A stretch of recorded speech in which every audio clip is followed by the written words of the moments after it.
João capítulo 13, nós paramos a semana passada no versículo 17, quando Jesus lavou os pés dos discípulos. E então ele diz assim: não falo a respeito de todos vós, pois eu conheço aqueles que escolhi. É antes para que se cumpra a escritura: aquele que come do meu pão levantou contra mim o seu calcanhar. Desde já vos digo, antes que aconteça, para que quando acontecer, creiais que eu sou. Em verdade vos digo que quem recebe aquele que eu enviar, a mim me recebe. E quem me recebe, recebe aquele que me enviou. Amém. Jesus acabara de lavar os pés dos seus discípulos. Eles estavam jantando ao jantar de Páscoa, quinta-feira à noite, a última noite de Jesus com os seus discípulos. Judas está ali na mesa com todos eles. Jesus acabara de lavar os pés de todos eles. Mas dali algumas horas, Jesus e Judas estarão mortos. E agora era noite de quinta-feira. Na sexta-feira pela manhã, Judas iria se suicidar. Era o último encontro de Jesus com Judas. A Bíblia fala no versículo 2 que o diabo tinha colocado no coração de Judas que traísse a Jesus. Ele deve ter começado a seguir a Jesus logo no começo do ministério de Jesus, quando Jesus começou a curar e a pregar, e Judas identificou que ali estava o libertador de Israel, ali estava o Messias, ali estava o profeta prometido, ali estava alguém que iria libertar a Israel da opressão romana. E então Judas começa a seguir no meio da multidão a Cristo. E quando Jesus vai ao para escolher 12 homens que iriam ficar ao seu lado, mais próximo dele, Judas está entre eles. Mas agora 3 anos se passam e Judas perdeu a esperança de um novo reino, porque o próprio Jesus já falara que o seu reino não era deste mundo, que ele não era o rei desta terra, que o príncipe desta terra era o diabo. E Judas agora, ele quer uma compensação pelo tempo que ele perdeu da sua vida, 3 anos da sua vida perdido. E agora eles estão na mesa jantando.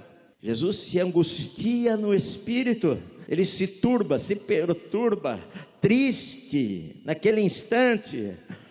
E ele então fala: olha, eu digo para vocês que um de vocês vai me trair. E aquilo choca os discípulos, porque eles começam a perguntar: por acaso sou eu? Ninguém olha para Judas, porque Judas estava acima de qualquer suspeita. Jesus havia voltado à mesa e recomeçou a comer. E então Pedro, que estava de um outro lado, fez sinal para João. João estava do lado de Jesus e do outro lado estava Judas, provavelmente porque Simão faz um sinal para João: pergunte a ele quem é, E a Bíblia diz que João se inclina sobre Jesus, sobre o peito de Jesus, talvez fala no seu ouvido: Senhor, mestre, quem é? E a Bíblia diz que Jesus respondeu para ele: aquele quem eu der o bocado de pão. E comendo, pega o pão e corta e que está à frente. Na verdade, uma atitude de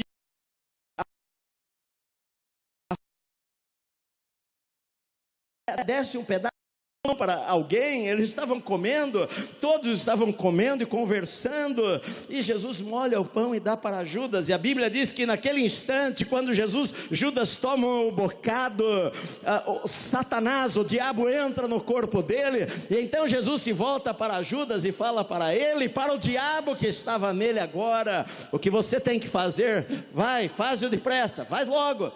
E a Bíblia diz que Judas se levanta e sai da sala. E a Bíblia diz que ninguém percebeu isso daí.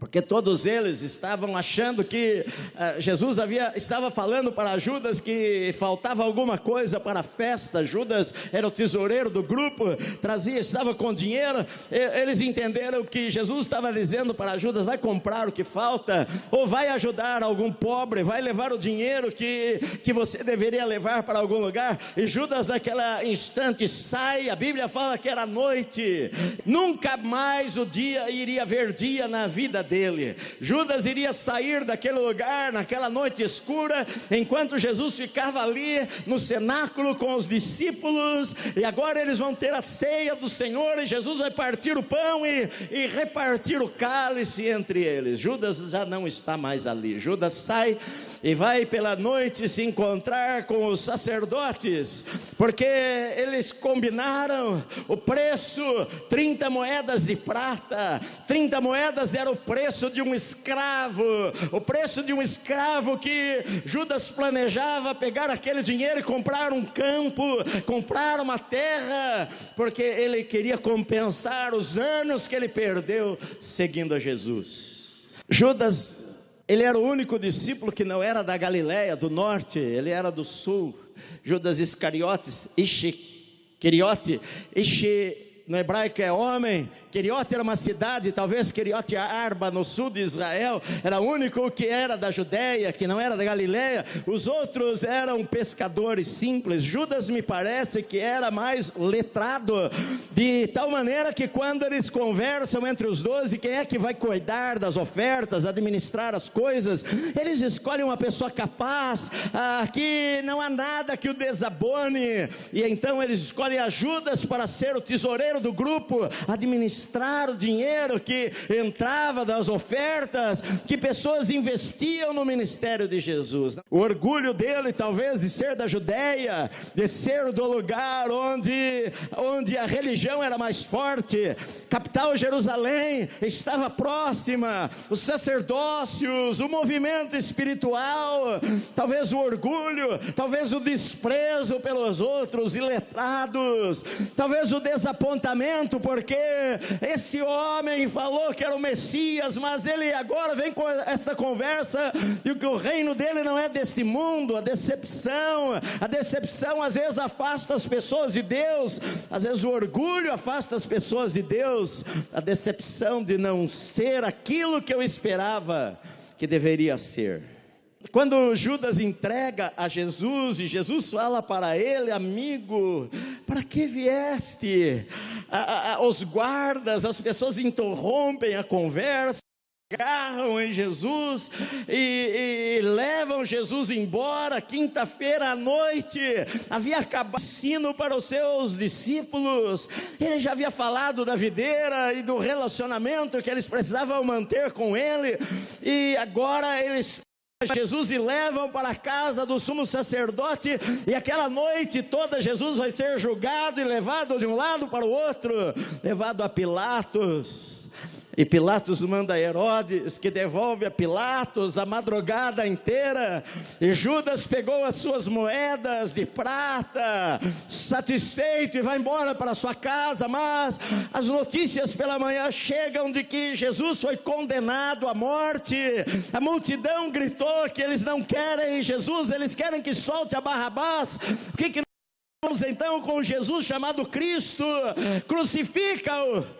Judas, tomado de remorsos, a Bíblia diz, ele vai ao templo, ele vai falar com os sacerdotes: eu não deveria ter feito isso daí, está aqui o dinheiro de vocês de novo.